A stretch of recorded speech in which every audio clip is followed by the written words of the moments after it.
हर ही ओम नमः शिवाय ओम नमः शिवाय ओम श्री भद्रकाली समेत वीरभद्र स्वामिनि नमो नमः मातृ पितृभ्यो नमः आचार्य अतिथिभ्यो नमः श्रीमाता ललिता त्रिपुर सुंदरये नमो नमः।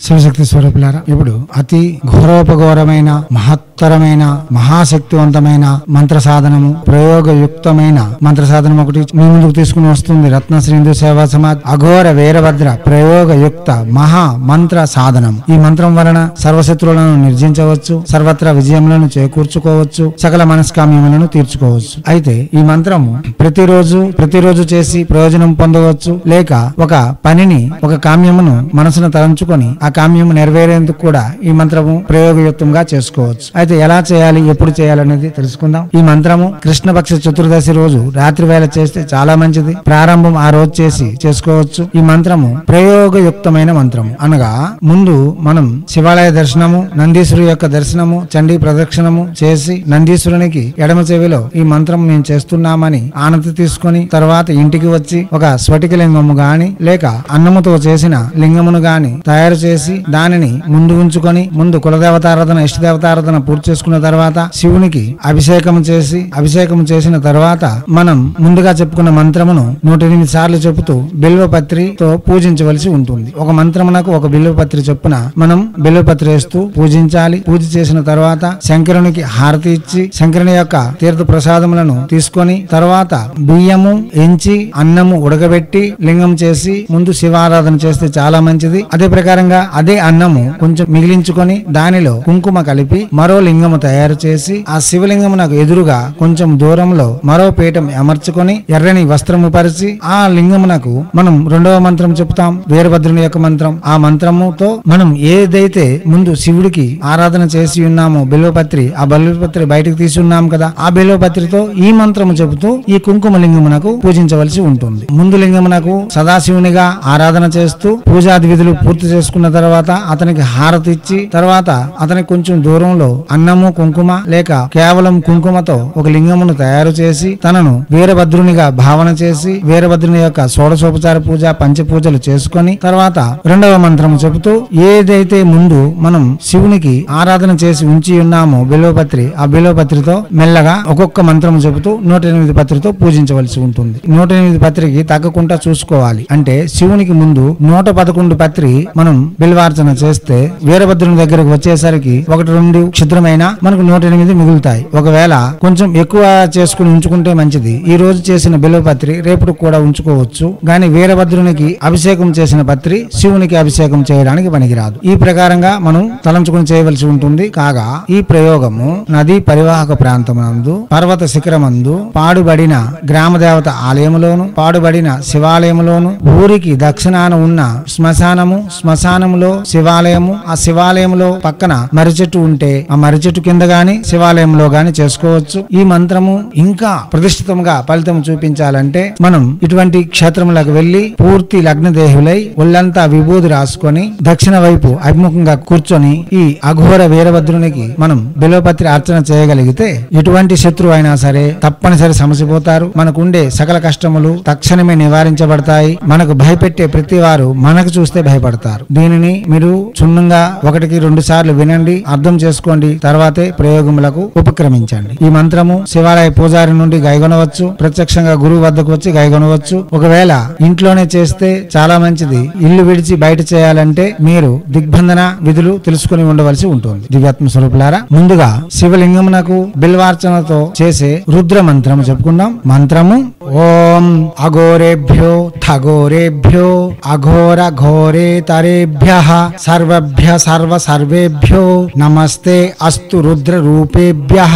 మంత్రం మరోసారి ఓం అఘోరేభ్యో థఘోరేభ్యో అఘోర ఘోరే తరేభ్యః సర్వేభ్యో నమస్తే అస్తు రుద్ర రూపేభ్యః. మంత్రం మరోసారి ఓం అఘోరేభ్యో థఘోరేభ్యో అఘోర ఘోరే తరేభ్యః సర్వేభ్యో నమస్తే అస్తు రుద్ర రూపేభ్యః. మనం ఇప్పుడు చెప్పిన మంత్రముతో శివునికి స్ఫటిక లింగము గాని, అన్నంతో చేసిన లింగము గాని, విభూతితో చేసిన లింగమునకు ముందు చెప్పిన మంత్రముతో 108 సార్లు బిల్వపత్రి గాని, లేక వెండి బిల్వపత్రి ఉన్నా మంచిదే, బంగారం బిల్వపత్రి ఉన్నా మంచిదే, వాటితో కూడా పూజ చేసుకోవచ్చు. పూజ అయిన తర్వాత శుద్ధి చేసుకోవచ్చు. శివునికి బిల్వపత్రి పూజించిన తర్వాత ఆ బిల్వపత్రిని శుద్ధి చేయవలసిన అవసరం లేదు. శుద్ధి చేయకుండానే వేరుగా తీసి ఉంచుకొని తర్వాత అన్నము, కుంకుమ లేదా కేవలం కుంకుమతో చేసిన లింగమును మన యొక్క అంగుష్ట, మన బొట్ల వేయినంత లింగమును తయారు చేసి ఎర్రని వస్త్రము పరిచి దానిపై వీరభద్ర లింగముగా అమర్చుకొని వీరభద్రుని ఉద్దేశించి షోడశోపచార పూజ, పంచపూజలు పూర్తి చేసుకున్న తర్వాత రెండవ మంత్రము అంటే ఇప్పుడు మనం చెప్పబోయే మంత్రముతో మనం శివునికి పూజించి తీసిన పత్రితో ఈ లింగమునకు చేయవలసి ఉంటుంది. అలా చేస్తే 3 రోజులతో ఎటువంటి శత్రువునైనా సరే నిర్జించవచ్చు. 11 రోజులు చేసి సకల కామ్యములను నెరవేర్చుకోవచ్చు. సకల దుఃఖముల నుండి బయటపడవచ్చు. ఇదే ప్రయోగము ప్రతిరోజు చేయడం వలన మనం అఘోర నాగ సాధువుల కంటే శక్తివంతులం అవుతాం. మన ఇంట్లోనే మనం గృహస్థ ధర్మంలో ఉంటూనే, గృహస్థ ధర్మం ఆచరిస్తూనే, సకల సౌఖ్యములను పొందుతూనే అటువంటి శక్తివంతమైన మహామంత్రం. ఇప్పుడు వీరభద్రునికి అభిషేకించే మహామంత్రం అఘోర వీరభద్ర మంత్రము. ఓం భం భం వీరభద్రాయ అఘోరేభ్యో ఠఘోరేభ్యో అఘోర ఘోరే తరేభ్యః భం భం హ్రీం భద్రకాళీ వీరభద్రేభ్యో మమ రిపున్ భంజయ మమ సర్వం రక్ష రక్ష హుం ఫట్. మంత్రం మరోసారి. ఓం భం భం వీరభద్రాయ అఘోరేభ్యో ఠఘోరేభ్యో అఘోర ఘోరే తరేభ్యః భం భం హ్రీం భద్రకాళీ వీరభద్రేభ్యో మమ రిపున్ భంజయ మమ సర్వం రక్ష రక్ష హుం ఫట్. మంత్రం మరోసారి.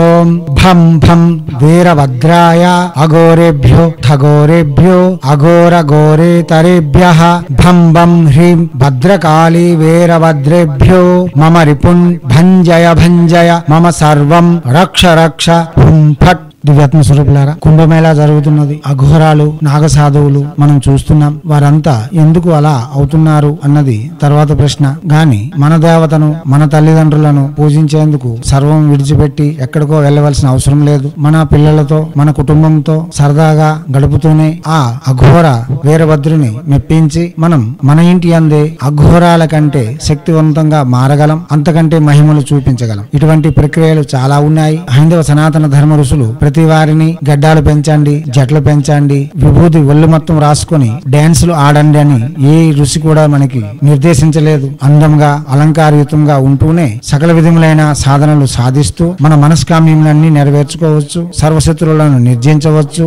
తాంత్రిక యోగంలో, మాంత్రిక యోగంలో, యాంత్రిక యోగంలో సకల సిద్ధులు పొందవచ్చు. ఇటువంటి సందేహములు లేకుండా చేయండి. చేసి తగు ఫలితములు తప్పక పొందగలరు. మీ మనస్కామ్యములన్నీ నెరవేర్చుకోగలరు. దివ్యాత్మ స్వరూపులారా, హైందవ సనాతన ధర్మ ఋషులు మన కోసం అందించిన విద్యలు మనమే వినియోగించుకొని దేదీప్యమానమైన జీవితమును కొనసాగించి హైందవ సనాతన ధర్మంలో పుట్టినందుకు మనకంటూ ఒక చిరునామాను ఏర్పరచుకోవడంతో పాటు భారతీయ సంస్కృతి సాంప్రదాయాలు కాపాడడం కూడా ఒక బాధ్యతగా తలనెత్తుకొని మన యొక్క కీర్తి ప్రతిష్టలను ప్రపంచానికి వెలుగెత్తి చాటేందుకు కీర్తి మకుటంలా మీరు కూడా వ్యవహరిస్తారని ఆశిస్తూ ఎప్పుడు మీ సేవలో రత్నశ్రీ హిందూ సేవ సమాజ్ ఆచార్య భీమసింగ్ రవికుమార్ ఆఫ్ నిఖిలానంద సాగర్ మహారాజ్.